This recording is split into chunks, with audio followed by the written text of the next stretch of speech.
Hello student, स्वागत है आपका हमारे चैनल इंटर साइंस क्लासेस में। दोस्तों देखिए, इस वीडियो में हम लोग क्लास ट्वेल्थ हिंदी का एक चैप्टर पढ़ने वाले हैं, जिस चैप्टर का नाम है रोज।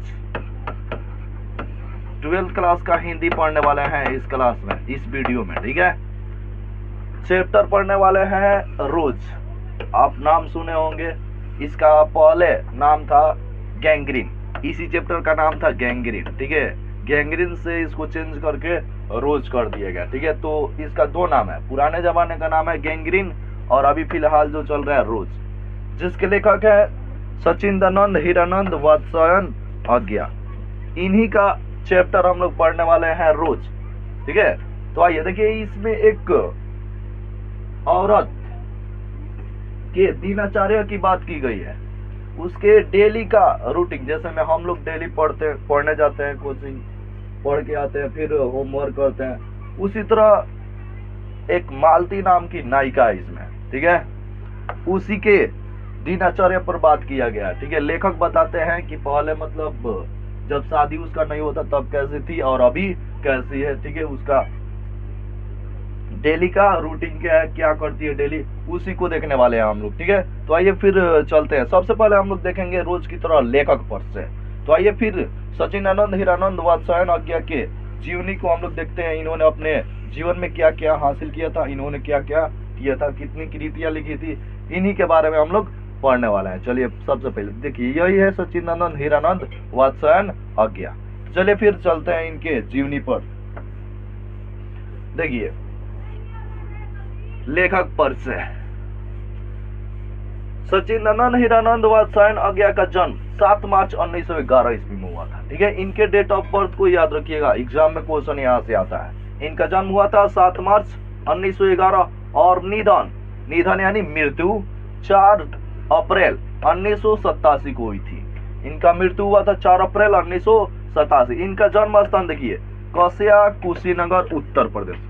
उत्तर प्रदेश में कुशीनगर आता है, कुशीनगर में कसिया, यहीं पे इनका जन्म हुआ था सचिदानंद हीरानंद वात्स्यायन आज्ञा का। देखिए, इनके माता पिता, देखिए माता इनकी थी बेयंती देवी। इनकी माता का नाम बेयंती देवी था और पिता का नाम डॉक्टर हीरानंद शास्त्री, और ये प्रख्यात पुरातत्ववेत्ता थे। ठीक है, प्रख्यात पुरातत्ववेत्ता थे डॉक्टर हीरानंद शास्त्री, सचिदानंद हीरानंद वात्स्यायन आज्ञा के पिताजी। ठीक है, चलिए आगे देखिए, इनकी शिक्षा मतलब इन्होंने कहां तक प्राप्त किया था, ग्रहण किया था। देखिए, सबसे पहले आरंभिक शिक्षा घर पर, शुरुआत की शिक्षा घर पे इन्होंने किया था।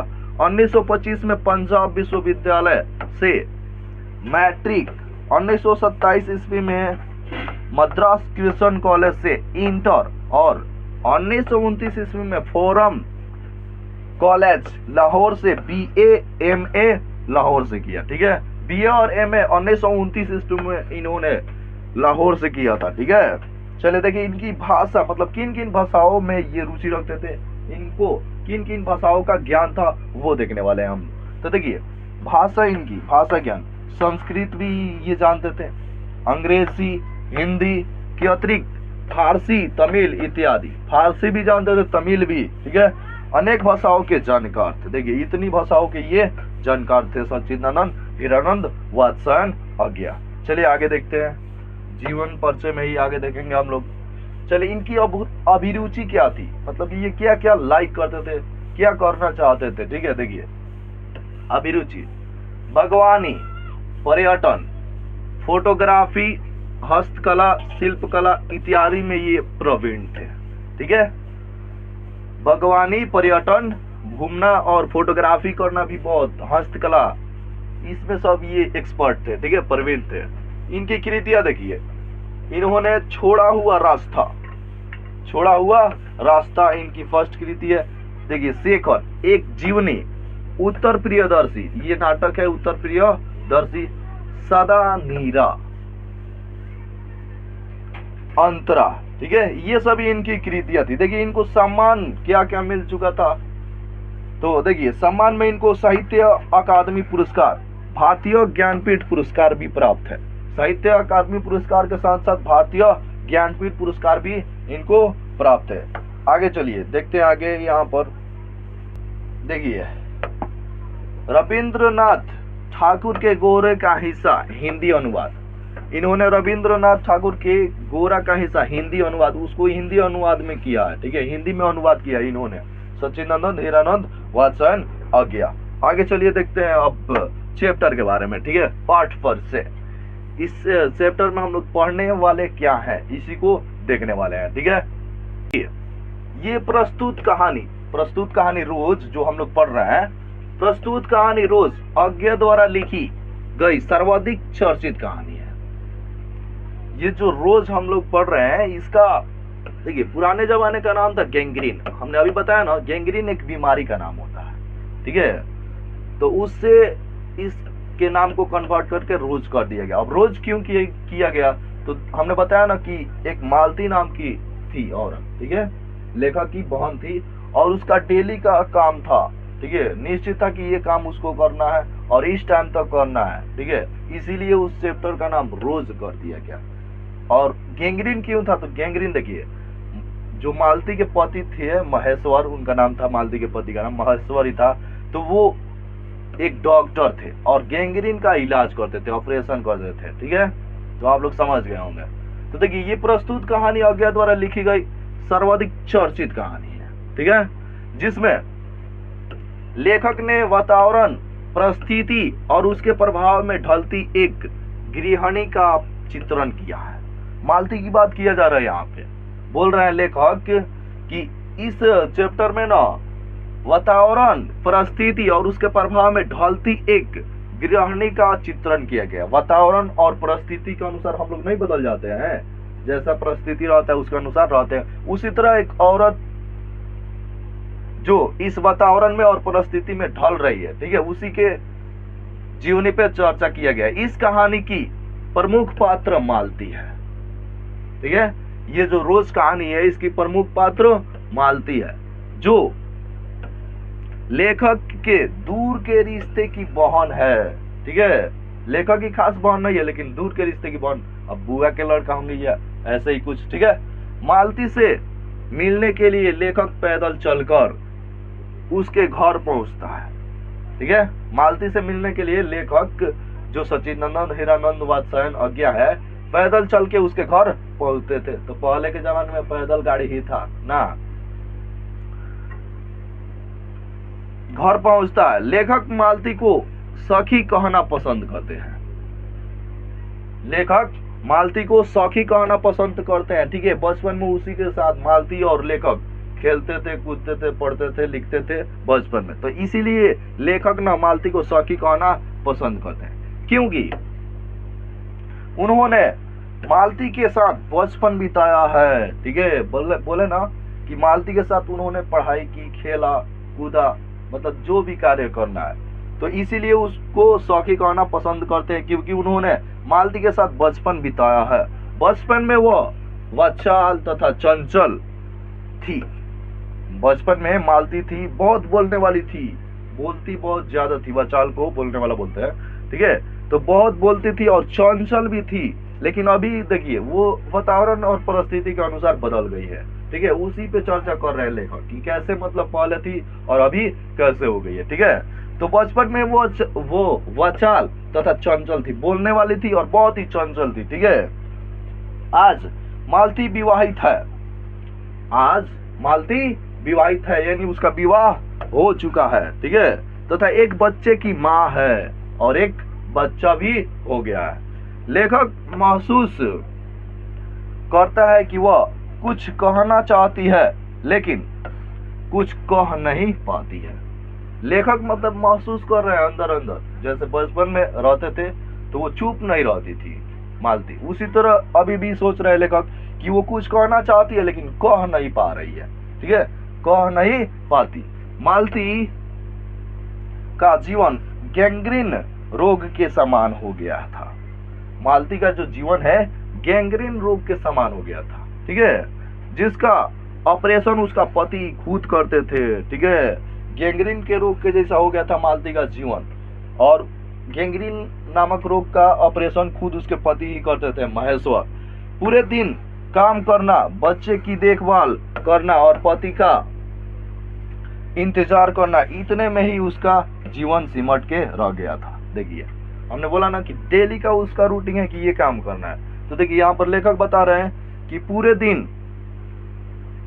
दिन काम करना, बच्चे की देखभाल करना और पति का इंतजार करना, इतने में ही उसका जीवन सिमट के रह गया था। चलिए अब अगले पार्ट को देखते हैं हम लोग। देखिए लेखक ने एक गृहिणी पर पड़ने वाले प्रभाव को बड़ी कुशलता के साथ व्यक्त किया है। ठीक है, ये केवल मालती के लिए बात नहीं किया जा रहा है, सबका यही हाल है। ठीक है, जितने भी औरतें हैं जिनको गृहिणी बोला जाता है, मतलब घर के कामकाज को संभालने वाली, तो सबके बारे में ये बता रहे हैं कि उसके जीवन पर कैसे प्रभाव पड़ता है, कैसे वो परिस्थिति के अनुसार ढल जाती है औरतें, कामकाज में व्यस्त हो जाती है, उसके अनुसार उसके बाद उसका कोई भी काम नहीं होता है, सीमित हो जाता है काम। ठीक है, तो सबके गृहिणी के बारे में बात कर रहे हैं लेखक। ठीक है, उसके पति के काम पे चले जाने के बाद पूरा दिन मालती को घर में अकेले ही बिताना पड़ता था। जब मालती के पति महेश्वर, मालती के पति का नाम था महेश्वर, याद रखिएगा। ठीक है, महेश्वर, और उसके पुत्र का नाम था टीटी। टीटी क्यों था? तो वो चिल्लाता था बहुत ज्यादा।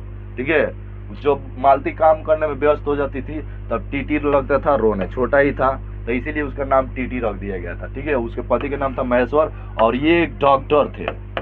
महेश्वर एक डॉक्टर थे और गैंग्रीन नामक रोग का इलाज करते थे, ऑपरेशन करते थे। ठीक है, चलिए देखिए, आइए टॉपिक पे आते हैं। उसके पति के काम पे चले जाने के बाद पूरा दिन मालती को घर में अकेले ही बिताना पड़ता था, कोई था ही नहीं उसके घर में, पूरा आंगन खाली रहता था दिन भर। उसके पति चले जाते थे काम पे, यानी मेडिकल पे, हॉस्पिटल में चले जाते थे और वो अकेले ही पूरा दिन बिताती थी। उसका एक छोटा सा बच्चा था, वो हमेशा रोते रहता था। ठीक है, पड़ता था। उसका पुत्र बीमार तो था, दुर्बल था। उसका जो पुत्र था वो बीमार था और दुर्बल था, चिड़चिड़ा था, बहुत चिड़ता था, जो हर समय रोता रहता था, जो एनी टाइम कभी भी देखिएगा उसको रोते रहता था या सोता रहता था, दोनों में से कोई, रोता रहता था या सोता रहता था। मालती अपने आप को घर के कार्य तथा शिशु के देखभाल में सुबह से रात 11 बजे तक व्यस्त रखती थी। मालती जो थी अपने घर के कार्यों तथा शिशु के देखभाल में सुबह से लेकर 11 बजे रात तक, मान लीजिए 6 बजे से लेकर और 11 बजे रात तक व्यस्त रहती थी। डेली रूटीन था, इसीलिए इस चैप्टर का नाम रोज रख दिया गया। ठीक है, पहले गैंग्रीन था शुरुआत में, क्योंकि महेश्वर जो थे गैंग्रीन नामक रोग के ऑपरेशन करते थे। फिर ये देखकर कि मालती मतलब डेली का काम था उसका सुबह से 11 बजे रात तक शिशु का देखभाल करना, घर का कामकाज करना, तो डेली रूटीन उसका बन गया था, इसीलिए इस चैप्टर का नाम ही रोज रख दिया गया, यानी रोज का कार्य। ठीक है, सुबह से रात 11 बजे तक व्यस्त रखती थी। ऐसा लग रहा था जैसे इस उबाऊ और उदासी भरे जीवन को वो ढो रही हो। ऐसा लग रहा था कि मालती जो थी, ऐसा लग रहा था कि इस उबाऊ और उदासी भरे जीवन को वो ढो रही हो, क्योंकि बचपन में वो ऐसी नहीं थी, वो हमेशा बोलती रहती थी, चल थी। ठीक है, लेकिन अभी क्या हो गई है? उदास हो गई है, बोलती नहीं है अभी, क्योंकि उसका शादी ना हो गया है। इस प्रकार लेखक ने मध्यम वर्गीय भारतीय समाज में घरेलू स्त्री का, एक मिनट, चले, घरेलू स्त्री के जीवन और मनोदशा को दिखाने का प्रयास किया है। का निष्कर्ष है यही। ठीक है, देख लीजिए, मालती के दिनचर्या के बारे में बताते हैं कि बचपन में कैसी थी मालती और अभी कैसी हो गई थी। आप लोग देखे ना कि बचपन में चंचल थी, वाचाल थी, बोलने वाली थी, बोलती थी बहुत ज्यादा, लेकिन अभी कुछ नहीं बोलती थी। लेखक यहाँ पर आकर महसूस भी कर रहे हैं कि वो कुछ कहना चाहती है लेकिन कह नहीं पाती है। ठीक है, तो चलिए, अगर ये वीडियो अच्छा लगा हो तो लाइक कीजिएगा, कमेंट कीजिएगा और अपने दोस्तों में शेयर कीजिएगा। ठीक है, और मंडे से आप लोगों का लाइव क्लास स्टार्ट हो जाएगा और सब्जेक्ट का 8 PM में 12th वालों के लिए बोल रहे हैं। ठीक है, और ये 12th क्लास का ही हिंदी का चैप्टर है रोज। तो अगर क्लास यानी वीडियो अच्छा लगा हो तो लाइक कीजिएगा, कमेंट कीजिएगा और अपने दोस्तों में शेयर भी कीजिएगा और चैनल को सब्सक्राइब कर लीजिए, ठीक है, चैनल को सब्सक्राइब कर लीजिए।